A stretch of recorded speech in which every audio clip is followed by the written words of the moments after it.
Պարոն Փաշինյան, դուք արդեն 7 ամիս է քաղաքական սեղանին դրել եք կաթողիկոսին հանելու հարցը,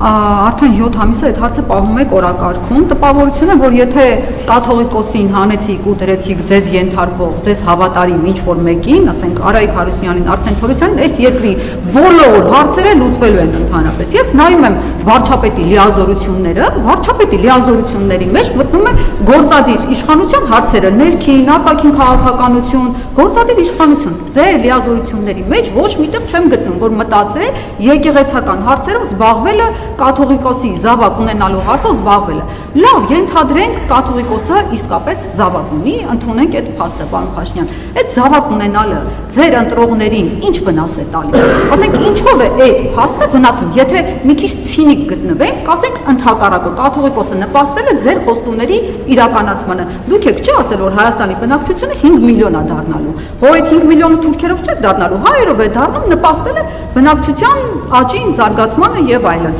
Ընդհանրապես ո՞րն է ավելի մեծ մեղք, ուզում եմ հասկանալ, զավակ ունենալն է ավելի մեծ մեղք, թե